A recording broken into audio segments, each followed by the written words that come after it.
In North America, things will change because they don't have the same influence going in.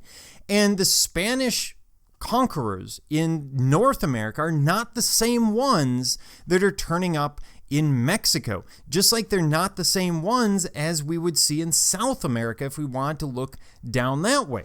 So we're going to see, again, different construction techniques, different ideas. Now, I want to start with materials, and one of the basic materials that they use is going to be mud brick, which you see here, and we'll actually get to that in a minute. Now, in Florida, especially around St. Augustine, which is one of the oldest cities, or the oldest city in North America, what they use is something called tabby or tapia.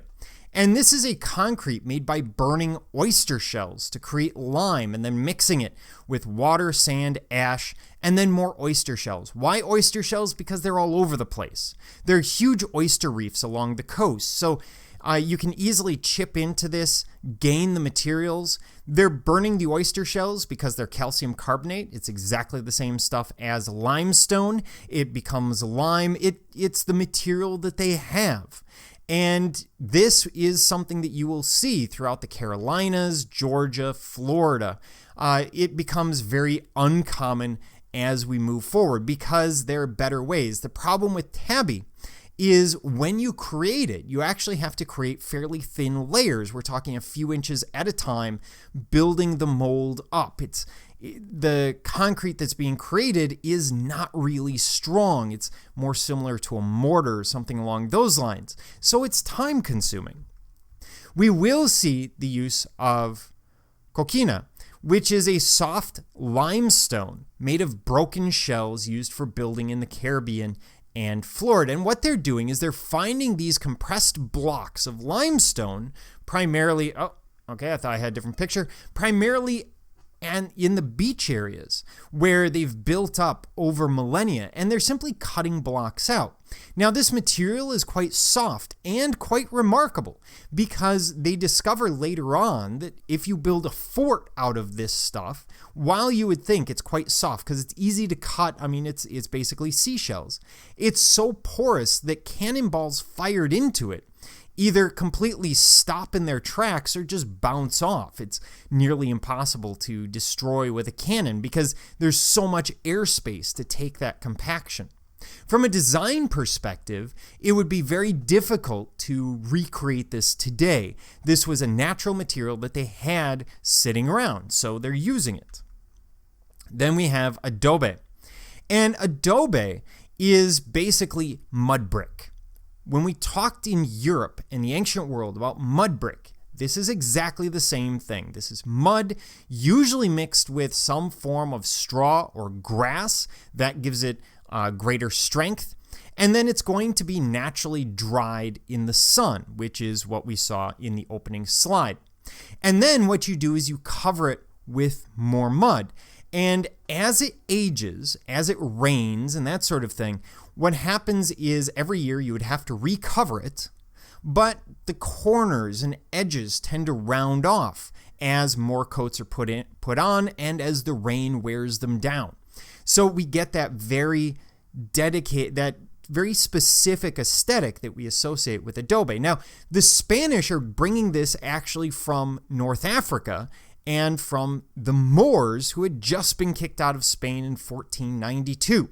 It is an idea that they use quite a bit. In fact, that's why I'm showing you this great mosque at Dajin. But this building gives you a bit of a sense of how they're building it. So they're using the mud bricks, they're building that brick structure, and then they're going to cover it. In this case, there's a very light coat of adobe, and then that has to be replaced on a regular basis. It would wash off in a year or two, even in a desert environment, because it still rains. It's not that there isn't any rain in Arizona. There just isn't enough for a lot of important things like farming or, life. Which brings us to the Spanish missions, very common throughout the desert Southwest and California during this time. I'm going to use San Juan Capistrano in Southern California as my example throughout, just for consistency's sake. And these missions are basically there to convert the native population. They tend to be very fortress-like. That's why we tend to have them enclosed. This is not a monastery. They don't have, large numbers of monks living there, for example. You would have priest quarters, etc.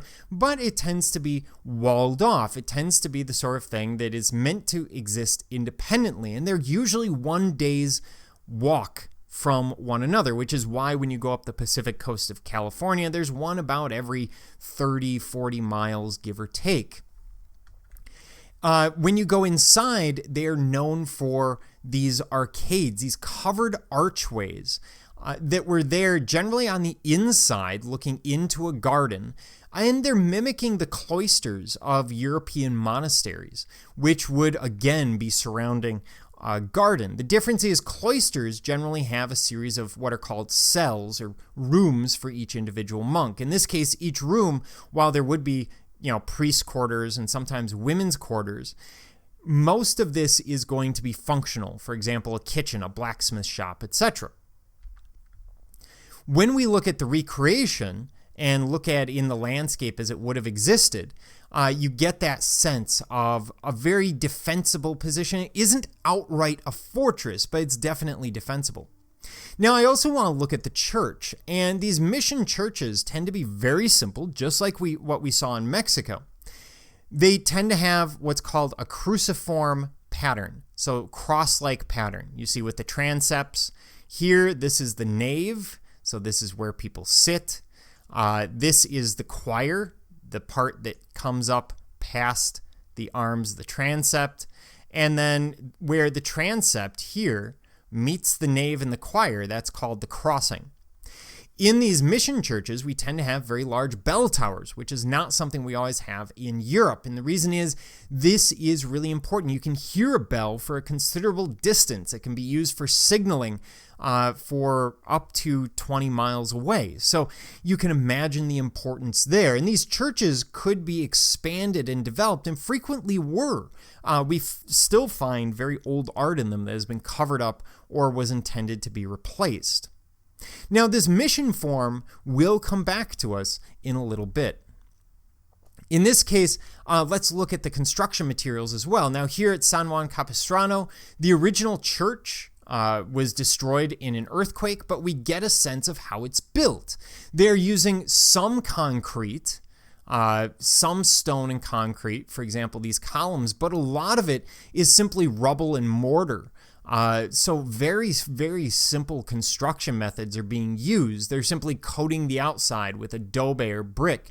And arguably, this may be a rubble wall, because here we can see a brick veneer on the outside, a stone veneer on the inside, and everything inside of that has this mortar in between it, but there's not a lot of pattern to it. So it may well be rubble. In other words, they poured in some stone, they poured in some mortar. When that dried, they did it for the next level and the next level and the next level.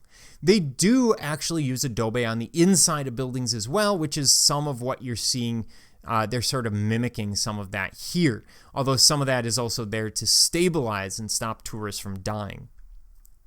So let's talk about homes, which take on the form of haciendas in many cases, although the basic Spanish home is going to be based on many of the native models that we see.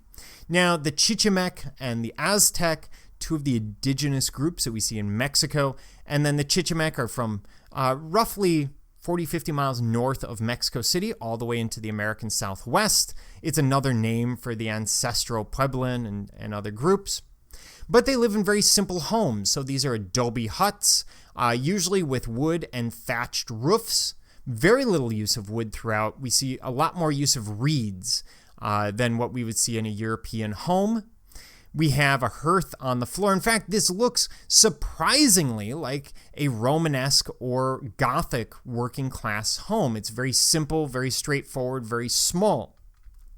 Now, they would organize these into groups so that you would have multiple homes all facing each other around a square form. Very, very similar to our mission. And the reason is, again, defensive.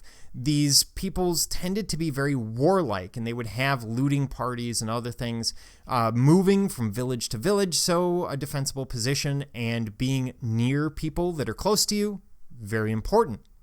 Now, the Spanish will mimic that and sort of mimic some of the defensive style that we see in the missions that we see back in Spain to create the hacienda, which is basically the landowner's home. But more than that, it's really a trading post and a farm and a number of other things, all sort of rolled into one. It takes on the look, however, of a fort. And these could be far more ornamental. Here we see one example, and these are intended as more or less self-sufficient farms. So they would have a blacksmith shop and kitchens and probably a distillery and other materials, just like what we would see, for example, from George Washington at Mount Vernon. The decoration they're taking from the Spanish, but with definite Islamic and Moorish, the Spanish would refer to them as Moors, Moorish influence. So here we see those double arches that we get from Islam, and those are showing up in Mexico, of all places, because influence, of course, continues down the line with any number of different groups. Inside, the hacienda was usually built around a large courtyard, which could act as a marketplace or act as general use. But there was always a smaller courtyard as well, which we see here. And that's because of where they're building it. The desert Southwest, northern Mexico are areas where building an outside courtyard makes a lot of sense. And you'll notice it's adobe construction. It's very simple construction. Obviously, this is a modern example. And inside, we tend to have something that is light, that is airy, with a lot of openings. So even on a rainy day, you can make use of these spaces. We will see timber ceilings and the use of Romanesque arches. As we see here, the arches are because this is one of the easier arch forms to create, the timber ceiling, because, well, there's a lot of timber as you move further and further north. And so the Spanish are starting to trade that back and forth between groups. They're bringing it from further north, bringing it into areas of North America, the Southwest in North America, as well as in Mexico. So we'll see the use of the timber frame. But when you look around, this is all very, very simple. Very straightforward construction. It is utilitarian more than anything else. And these haciendas, when you look at them, they should be understood as an upper class home. These are for the Spanish landowners. If you are poor and you're Spanish, then you're probably living in something that looks a lot more like the indigenous home that I showed you a couple of minutes ago.